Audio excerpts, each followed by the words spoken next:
Tonight, we make our way along a narrow dirt path that leads out past the last of the trees and into a wide, open meadow, where the grass grows tall and soft and the sky above has just begun to deepen from its last warm blue into something quieter, something closer to violet.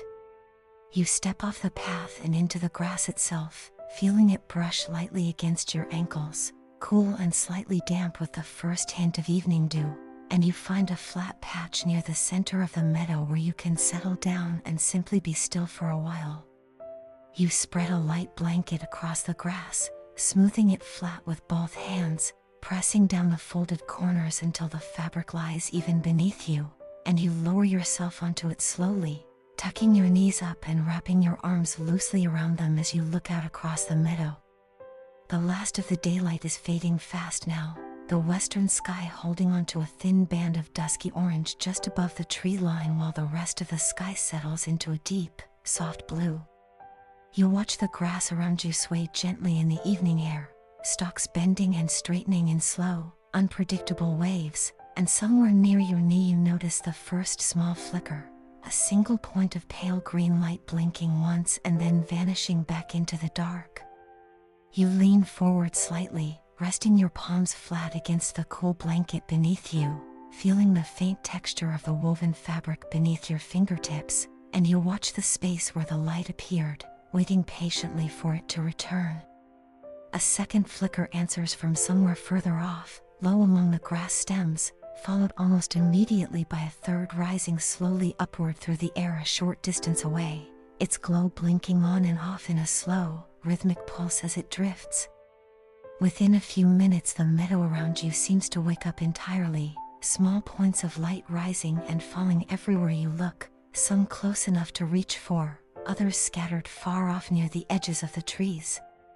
You reach your hand out slowly, palm open and still, and after a while one small firefly drifts close enough that you're able to cup your fingers gently around it without quite closing them, feeling the faint, ticklish brush of its wings against your skin before it lifts away again, its light blinking once more as it rises into the deepening dark above you.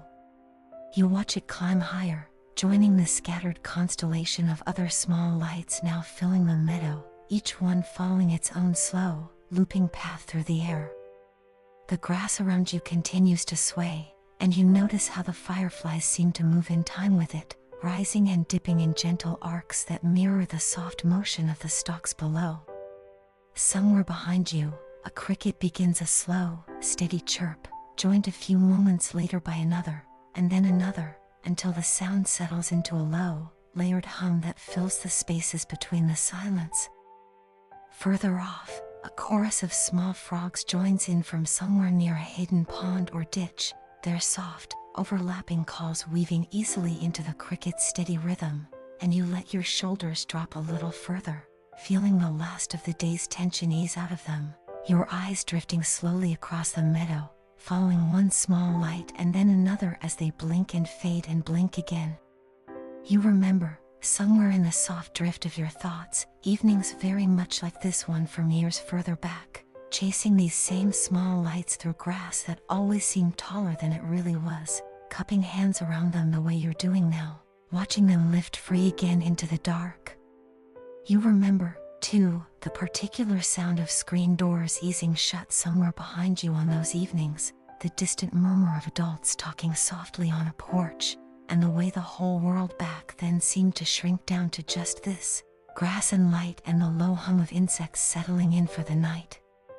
There's a particular kind of quiet joy in that memory, uncomplicated and warm, and you let it settle over you now the same way the evening itself is settling over the meadow, without hurry, without needing to be anything more than what it is. The sky above has darkened further still, the last traces of orange finally giving way to a deep, star-flecked blue, and the fireflies seem to glow more brightly against it now, their small green lights standing out clearly in every direction you turn your head.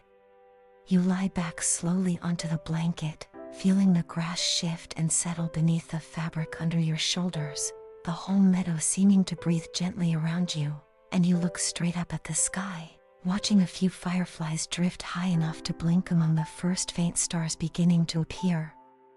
A light breeze moves across the meadow, carrying with it the mingled scent of warm grass and something faintly sweet, wildflowers perhaps, growing somewhere just beyond where you can see. You breathe it in slowly, letting it fill your chest before releasing it again, feeling the small give of the earth beneath the blanket as it settles a little further under your weight, and you feel your whole body settling further into the fabric beneath you, heavy and warm and pleasantly tired in the particular way that only comes after a long, easy stretch of stillness. Further off across the meadow, you can just make out the shape of an old wooden fence marking its far edge, and beyond that, the darker outline of trees rising against the sky.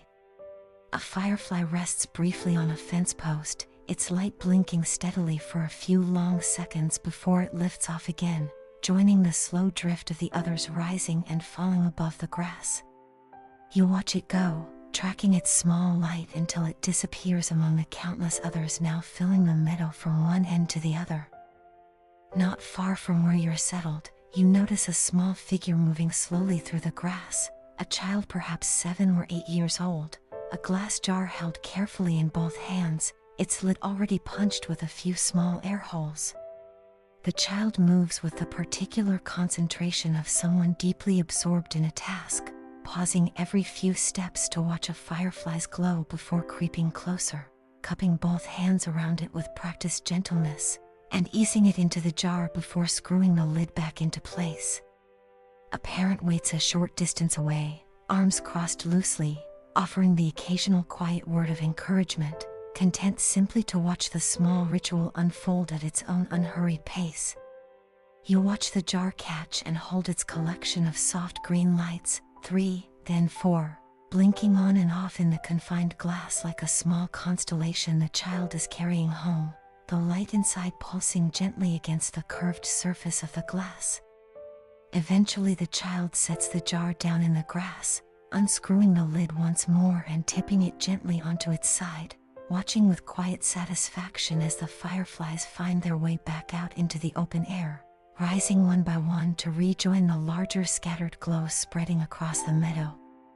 The parent murmurs something soft, and together they turn back toward the tree line, their footsteps fading gradually into the deepening dark. The cricket's hum continues steady and low around you, occasionally joined by the faint, distant call of some night bird settling into its roost somewhere in the trees, and once, far off, the low, hollow call of an owl, unhurried and patient, answered a long while later by another even further away. You find your eyelids growing heavier with each slow blink, the fireflies blurring gently at the edges of your vision into soft, wandering smudges of light. You don't fight the heaviness, letting it settle over you the same way the evening has settled over the meadow, layer by layer, until the boundary between watching and dreaming starts to soften and blur. Somewhere nearby, another firefly drifts close enough that you could reach for it if you wanted to, though you find you're content now simply to watch it pass, your hand resting still and open on the blanket beside you, the grass just visible at the edge of your vision even in the near dark. The grass continues its slow sway around you, indifferent and patient, the same way it has swayed through countless evenings just like this one, long before you arrived and long after you have gone. You find a strange comfort in that thought, small and quiet and entirely without worry. The meadow around you has grown fully dark now, save for the scattered, drifting lights still rising and falling in every direction, and the sky above holds more stars than it did even a few minutes ago, each one adding itself quietly to the growing scatter overhead. Your breathing has slowed to match the steady pulse of the crickets, in and out, and the blanket beneath you feels less like fabric now and more like an extension of the grass itself, soft and warm and entirely familiar. You fold your hands loosely over your chest and let your eyes fall mostly closed, watching the fireflies through the thin blur of your lashes, their lights swimming gently in and out of focus.